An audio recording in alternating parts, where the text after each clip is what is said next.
Dr. Vextal pressed his three-fingered hand against the observation window and stared at the blue planet below. For 6 months he had been watching the strange creatures on the third world. They fascinated him and scared him at the same time. The planet looked beautiful from space, with white clouds swirling over blue oceans and green lands. But Vextal knew better. He had studied this world carefully, and it was a nightmare. The creatures that lived there called themselves humans. They lived on a world that tried to kill them every day. Massive storms tore across their lands with winds that could destroy buildings. The ground shook and split open, spitting fire and melted rock. Giant waves crashed into their cities. Ice covered half their world for months at a time. Wild animals with sharp teeth and claws hunted them. Tiny creatures too small to see made them sick and killed them. But the humans kept living. They built stronger houses. They made medicines. They created weapons to fight the animals. They even fought each other in terrible wars that killed millions of their own kind. Vextal had watched their history through radio signals. They had been fighting wars for thousands of years. They dropped bombs that could destroy entire cities. They built machines that could fly faster than sound and swim under the ocean for months. The Zelani people had never seen anything like them. The Zelani came from a peaceful world with gentle rains and safe animals. They had never fought a war. They solved problems by talking and sharing. When they found other races in space, they became friends and shared knowledge. This was how most civilized species behaved. But humans were different. They seemed to enjoy fighting. They made games about war. They told stories about heroes who fought impossible battles. Even their children played with toy weapons. Vextal wrote in his reports that humans might be dangerous if they ever learned to travel between stars. The Galactic Council needed to watch them carefully. The research station where Vextal worked was small. Only 47 Zelani scientists lived there, floating in orbit around the gas giant while they studied the human world. They had better technology than the humans, but they were not warriors. They had no weapons except small tools for their experiments. Their ship could run away fast, but it could not fight. That became a problem when the Krillian war fleet arrived. Vextal was eating his morning meal when the alarm started screaming. He dropped his food and ran to the control room. Through the big windows he could see 12 dark ships moving toward them like hungry predators. The ships were long and black with red markings. Weapons stuck out from their sides like metal. "Teeth, Krillians," whispered Captain Morden, the station commander. His blue skin turned pale with fear. "What do they want here?" Vextal knew what Krillians wanted. They wanted everything. The Krillian Empire conquered other worlds and made slaves of the people who lived there. They were the opposite of the peaceful Zelani. Where the Zelani shared knowledge, Krillians stole it. Where the Zelani made friends, Krillians made enemies. The galaxy feared them because they were strong and cruel. The communication screen lit up with the face of a Krillian commander. He had gray skin covered in scars and small black eyes that looked dead. When he smiled, it showed teeth filed to sharp points. "Zelani researchers," the Krillian said in a voice like grinding metal. "I am Warlord Thakmor. You will surrender your station and give us all your research data. You have 1 hour to decide." Captain Morden stood up straight and tried to look brave. "We are peaceful scientists conducting legal research. We have done nothing wrong. Please leave us alone." Thakmor laughed. It sounded like breaking glass. "You have been watching the third planet. We want to know what you have learned. Those creatures might be useful as slave soldiers. Their world looks rich with metals we need. Give us your data or we will take it from your dead bodies." The screen went black. Captain Morden looked around the control room at his frightened crew. Vextal saw the hopelessness in their eyes. The Zelani had no weapons. Their ship was fast, but not fast enough to escape 12 Krillian warships. They could not fight, and they could not run. "Send a message to the Zelani homeworld," Captain Morden ordered. "Tell them what is happening here." "It will take the message 6 months to reach home," said Communications Officer Zernith. "And even if they send help, it will take years to get here." The crew fell silent. They all knew they were going to die. The Krillians would torture them for information and then kill them anyway. That was what Krillians did. Zernith looked at his communication panel with desperate eyes. He could send messages across space on many different frequencies.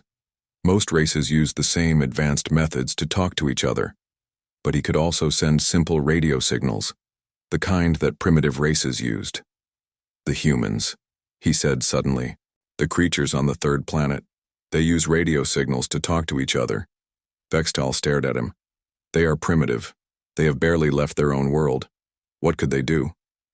I don't know, Zernith said, but they are the only ones close enough to get our message in time. Maybe they will surprise us. Captain Morden thought for a moment. It seemed impossible that the primitive humans could help them, but they had no other choice. Send the message, he ordered. Zernith worked quickly at his controls. He translated their distress call into simple radio signals that the humans could understand. The message was basic, but clear. Unknown species of the Third World, we are peaceful researchers under attack by hostile forces. We die unless someone helps us. Here are our location coordinates. The message flew across space at the speed of light toward the blue world below. Zernith sent it again and again on different frequencies, hoping the humans would hear it. On the third planet, in a place called Earth, a human named Jake Murphy was sitting at his desk monitoring space for radio signals. It was part of his job to listen for messages from other countries that might be planning attacks. But today he heard something different, something impossible. Jake stared at his computer screen as the message came through. The translation software was old and clumsy, but it managed to turn the alien words into English. Someone in space was calling for help. Someone was about to die. Jake grabbed his phone and called his commander. Within minutes, the message was racing up the chain of command toward the most powerful people on Earth. President Lisa Carter read the message in her office while her advisors argued about whether it was real. But Jake Murphy knew it was real. He could hear the fear in the alien voice. Someone out there needed help, and Earth was the only planet close enough to provide it. The question was, what could Earth do about it? The answer would change everything. Admiral Sam Rodriguez stood in the bridge of the USV Terran Fury and watched his crew prepare for humanity's first space battle. The ship was huge, bigger than any aircraft carrier ever built on Earth. It had taken 20 years to build using technology that humans had stolen from crashed alien ships. The government had kept it secret from the world, building it in space where nobody could see it. The Terran Fury was not beautiful like the ships in movies. It was built for war. Thick armor covered its hull. Magnetic shields could deflect energy. Weapons. Nuclear reactors powered massive engines that could push the ship to incredible speeds. Weapon ports lined its sides like the teeth of some metal monster. Sam had commanded ships in 3 different wars on Earth, but he had never imagined commanding a starship. 2 hours ago, he had been eating breakfast at the lunar base. Now he was racing toward the outer edge of the solar system to fight aliens he had never seen before. Admiral, we're getting more messages from the research station, said Lieutenant Susan Gray from her communication station. They're trying to teach us their language. The attacking ships are called Krillians, the peaceful aliens are called Zilani. Sam nodded.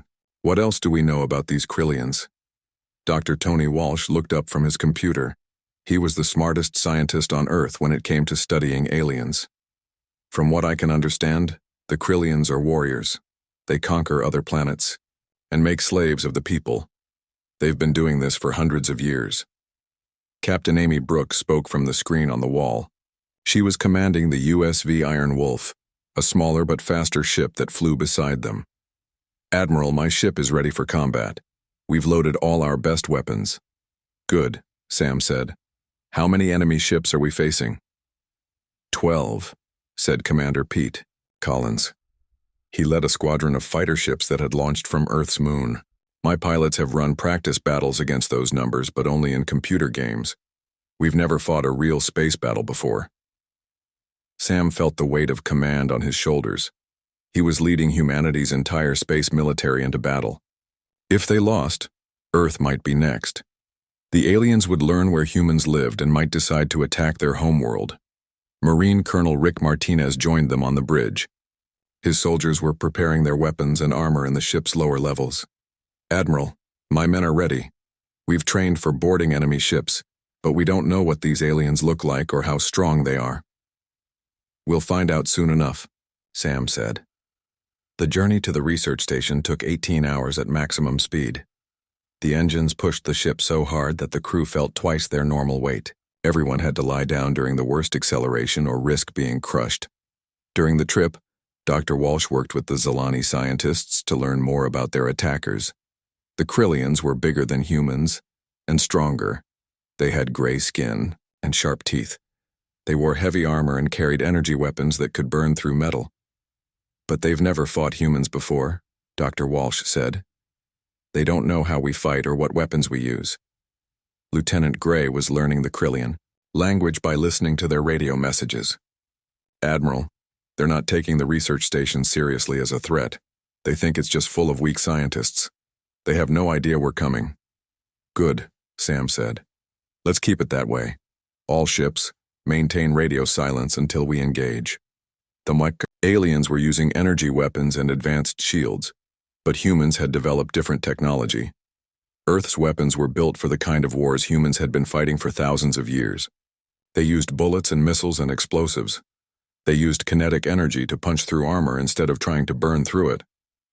Admiral, we're approaching the battle zone, reported the navigation officer. I can see the enemy ships on our sensors. Sam looked at the tactical display. 12 large alien ships surrounded the small research station. The alien vessels were longer than the Terran Fury and covered in weapon ports. They moved in formation like they had done this many times before. They're beautiful ships, Captain, Brooks said over the radio. Too bad we have to blow them up. Commander Collins checked his fighters one more time. All pilots ready, Admiral. We've loaded nuclear missiles and tungsten slugs. If these aliens have never seen kinetic weapons before, they're in for a surprise. Sam took a deep breath. In a few minutes, humans would announce their presence to the galaxy with violence. It was not how he had imagined first contact would happen, but the aliens had made the choice when they attacked innocent researchers. All ships, this is Admiral Rodriguez, he said into his microphone. Today we fight not just for ourselves, but for people we've never met who asked for our help. That's what humans do. We protect those who cannot protect themselves. Make Earth proud. The response came back from every ship and fighter. Yes, sir. Sam looked at the enemy formation one more time.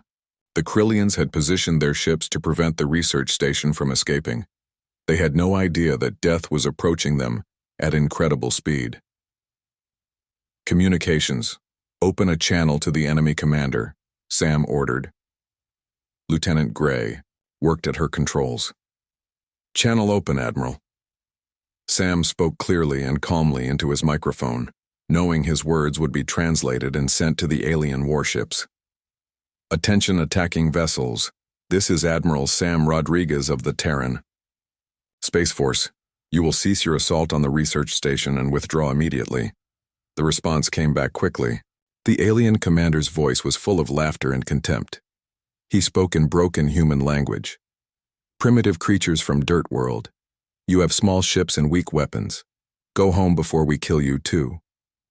More laughter came from the alien ships. They thought humans were a joke. Sam smiled coldly. Humans had been underestimated before.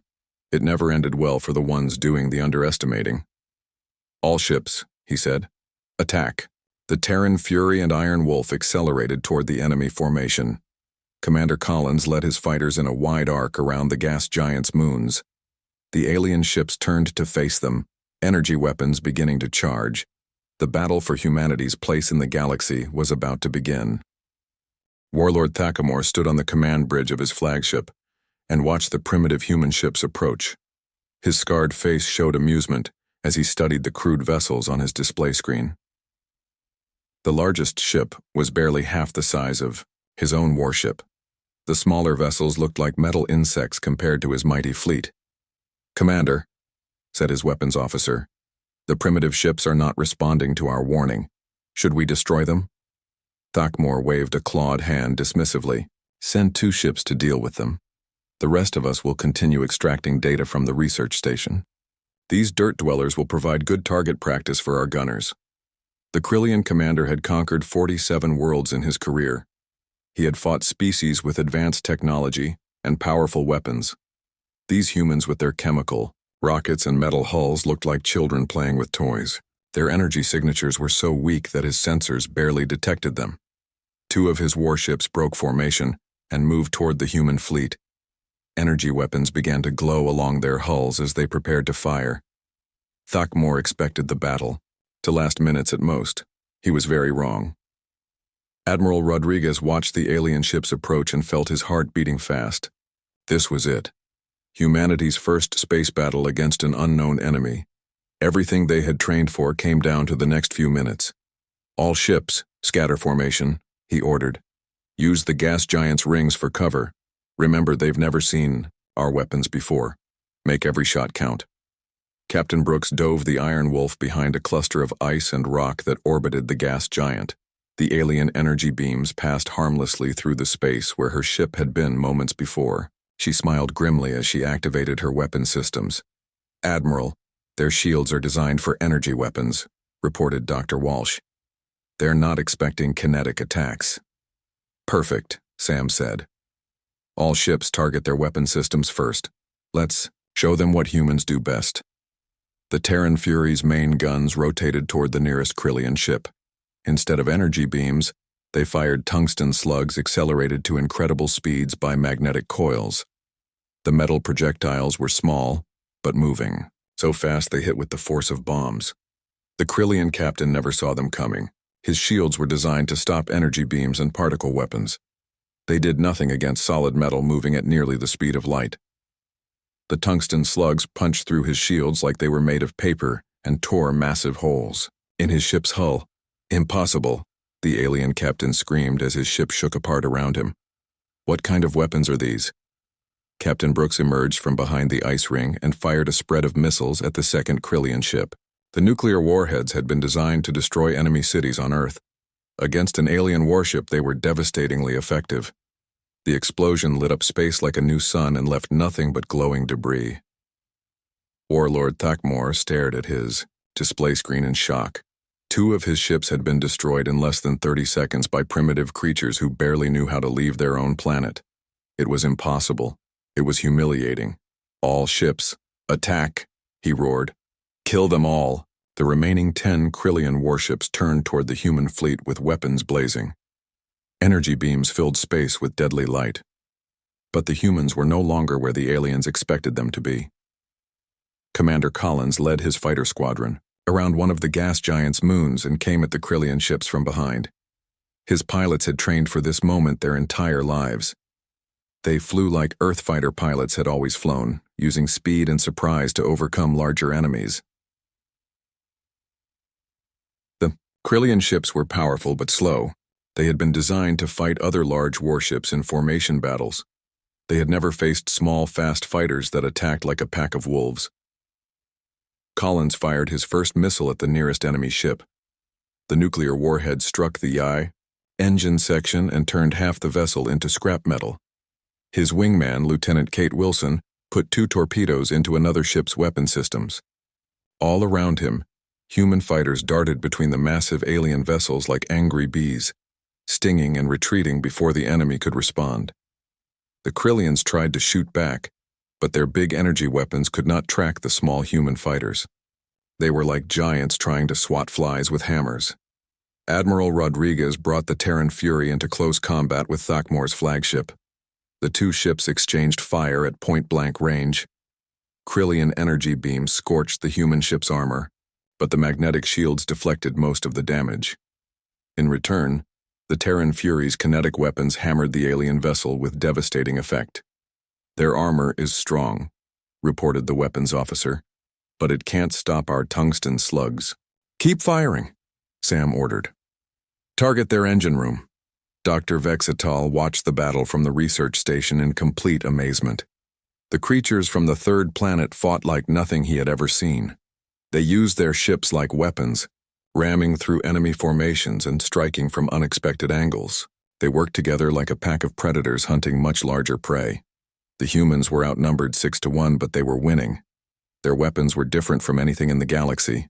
While other species had developed energy shields and beam weapons, humans had perfected the art of throwing things very hard and very fast. Incredible, Vextal whispered. They fight like their planet taught them to fight, like everything is trying to kill them and they have to kill it first. Lieutenant Gray intercepted more Krillian communications. Admiral, they're panicking. They've never lost ships this fast before. Their commander is demanding to know what kind of weapons we're using. Tell him, Sam said with a cold smile, that these are human weapons, and if he wants to live, he'll surrender right now. The message was translated and sent to the Krillian fleet. Warlord Thakmor's response came back immediately, filled with rage and fear.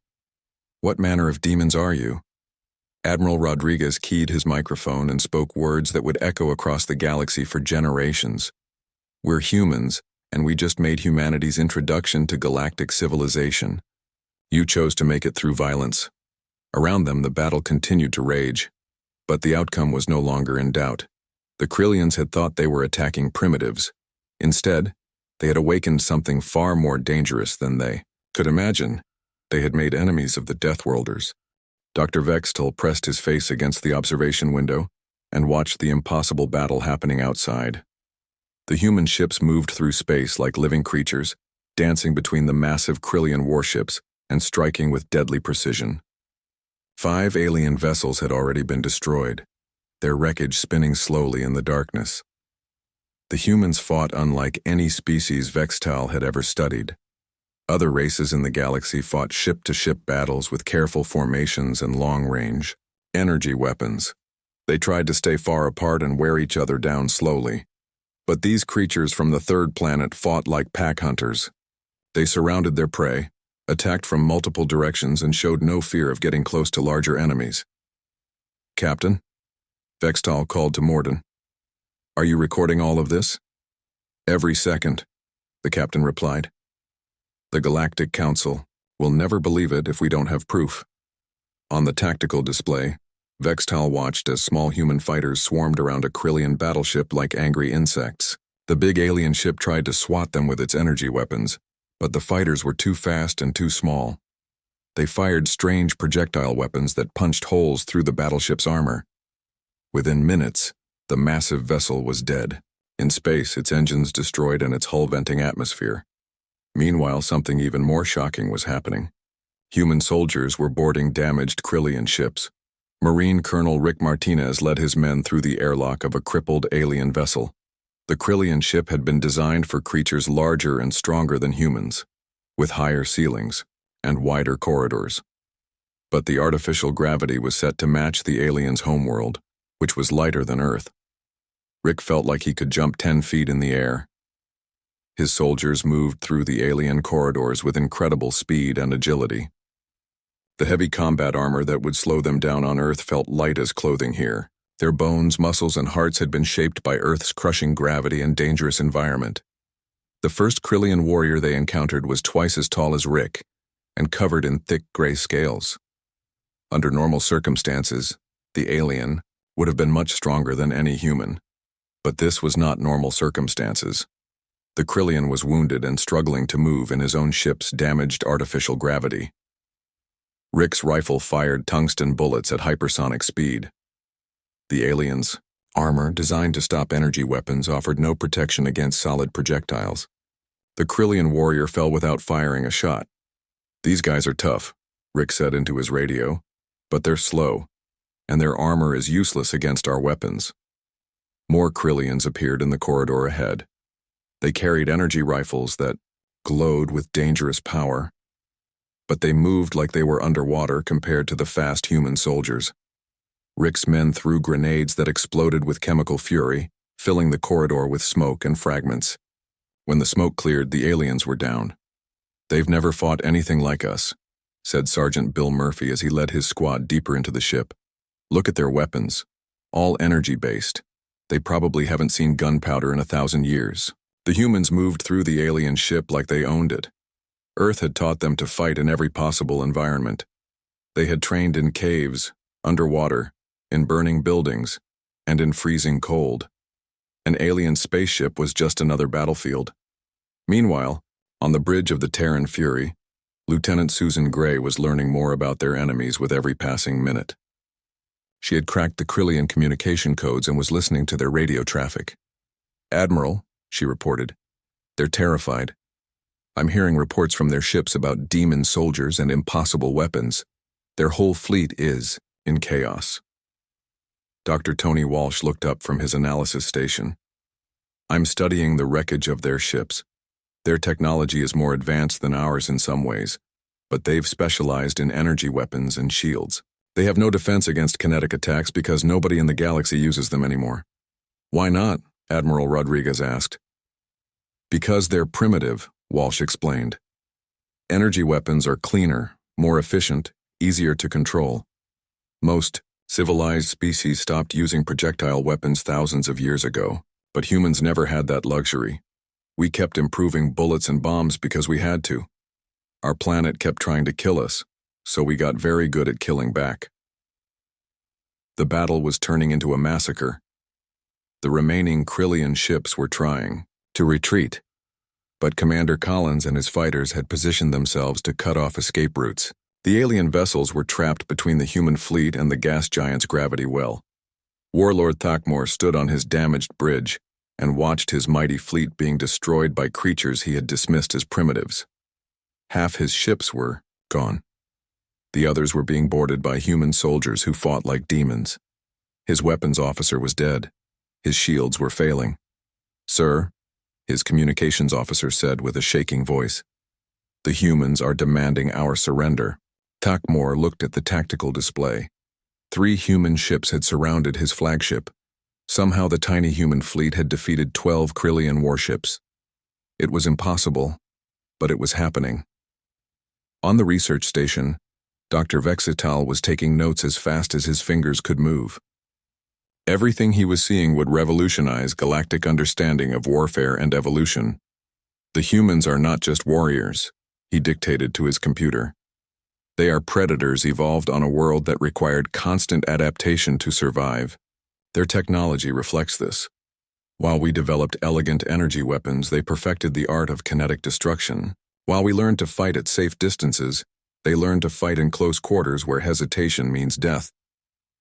Captain Morden watched another Krillian ship explode under human fire. "What kind of planet creates creatures like this?"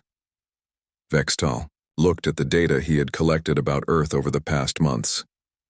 A world of constant danger, ice ages that lasted for millennia, volcanic eruptions that blocked out the sun, asteroid impacts that killed most life on the planet, predators that could crush them with a single bite, diseases that could wipe out entire populations.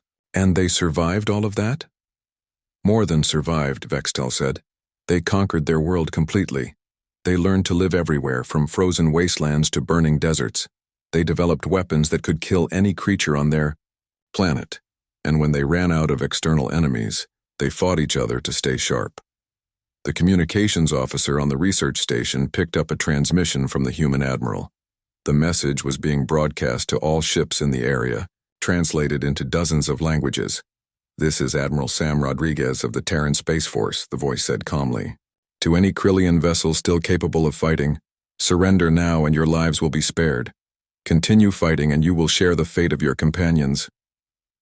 Warlord Thakmor looked around his ruined bridge. His proud fleet was broken. His warriors were dead or captured. These humans had achieved in one battle what no other species had managed in decades of war against the Krillian Empire. With a heavy heart, he reached for the communication controls to signal his surrender. The surrender signal came from Warlord Thakmor's flagship, just as Admiral Rodriguez was preparing to order the final attack. The massive Krillian warship stopped firing its weapons and began broadcasting the universal message of defeat that all spacefaring races understood. "Admiral," Lieutenant Gray reported, "all remaining enemy ships are surrendering. They're powering down their weapons and requesting mercy." Sam looked at the tactical display. Of the 12 Krillian warships that had threatened the research station, only 4 remained intact. The others were either destroyed or so badly damaged they would never fly again. His own fleet had taken some damage, but no human ships had been lost. "Accept their surrender," Sam ordered. "But keep our weapons trained on them. I don't trust these aliens yet." Captain Brooks moved the Iron Wolf into position to guard the surrendering ships while Commander Collins deployed his fighters in a defensive screen. The battle was over, but now came the harder task of dealing with the aftermath. Dr. Vextal watched from the research station as a small human shuttle approached their docking bay. He had sent a message requesting permission to meet with the human commander. After what he had witnessed, he knew that this first contact would change everything in the galaxy. The shuttle docked with a soft bump, and the airlock opened. Admiral Rodriguez stepped through, followed by Dr. Walsh and a squad of Marines. The humans looked strange to Vextal's eyes. They were shorter than most galactic species, but moved with a controlled power that spoke of dangerous capability. Dr. Vextal, Admiral Rodriguez said through the translation device Dr. Walsh had prepared during the battle. I am Admiral Sam Rodriguez. Thank you for calling for help. Vextal bowed in the traditional Zilani greeting. Admiral, we are forever in your debt. Your people risked everything to save strangers you had never met. This is unprecedented in galactic history. Where we come from, Sam replied, helping people in trouble is just what you do. We couldn't stand by and watch innocent beings get murdered. Dr. Walsh was already setting up communication equipment to establish better translation protocols. Captain Morden approached with a datapad containing 6 months of observations about Earth and its people. Admiral, Morden said, we have been studying your species for some time. We had no idea you were capable of space travel, much less space warfare.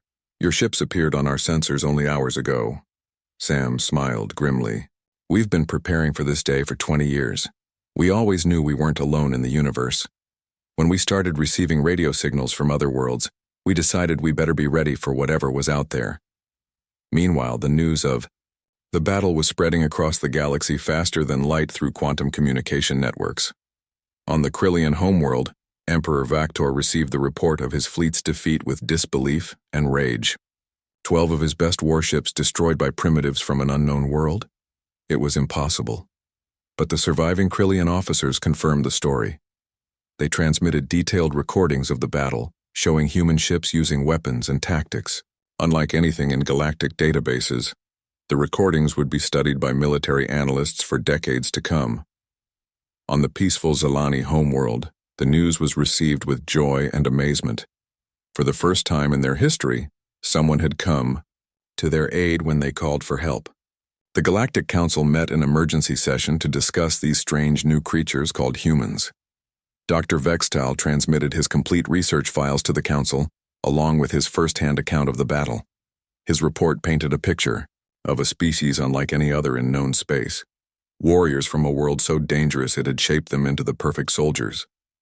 The humans come from what we must classify as a Class 12 death world, Vextal wrote in his official report. Their planet has subjected them to every possible survival challenge: ice ages, volcanic eruptions, asteroid impacts, massive predators, deadly diseases, and constant warfare with their own species. This environment has created beings of incredible resilience, adaptability, and combat effectiveness. Word of the human victory reached the Galactic Defense Council within days. For centuries, the Council had struggled to maintain peace against aggressive empires like the Krillians. They had always relied on diplomacy and economic pressure, because most civilized species avoided direct military confrontation. But now there was a new option, a species that not only could fight, but seemed to enjoy it. A people who would travel across their entire solar system to help strangers based on a single distress call. President Lisa Carter stood before the United Nations Assembly and addressed the world. The existence of aliens was no longer secret. The battle had been too big to hide, and humanity deserved to know the truth. My fellow humans, she said, yesterday we learned that we are not alone in the universe. We also learned that the galaxy can be a dangerous place. But when innocent people called for help, we answered. We did what humans have always done. We stood up to bullies and protected those who couldn't protect themselves. The president paused as applause filled the assembly hall. Today, I am proud to announce that humanity has been invited to join the Galactic Defense Council as a founding military member. We will help protect peaceful civilizations throughout the galaxy. Admiral Rodriguez remained in the outer system for 2 weeks, working with Dr. Vextal and the Zilani scientists to establish formal diplomatic relations. The captured Krillian ships were turned over to galactic authorities as evidence of their crimes. Warlord Thakmor was put on trial for his attacks on peaceful researchers. During his testimony, he was asked why his superior fleet had been defeated so easily. His answer became famous throughout the galaxy. We thought we were fighting primitives. Instead, we found demons who had conquered hell itself and learned to call it home. The Krillian Empire never recovered from the defeat. Other aggressive species took note of what had happened when someone angered the humans. Within a year, applications for peaceful contact with Earth flooded the diplomatic channels. Commander Collins was promoted to admiral and given command of Earth's expanding space fleet. Captain Brooks became the first human ambassador to the Galactic Council. Marine Colonel Martinez established the first interstellar military academy, where human tactics were taught to alien officers. Dr. Walsh became famous across the galaxy for his paper on Deathworld evolution and military effectiveness. His research showed that planets like Earth were rare, but produced the most capable warriors in known space. The galaxy had learned an important lesson. When Deathworlders received a distress call, they didn't send negotiators or peacekeepers. They sent the fleet, and they sent it ready for war. The aliens' SOS had backfired completely. Instead of finding salvation from their attackers, they had awakened something far more dangerous.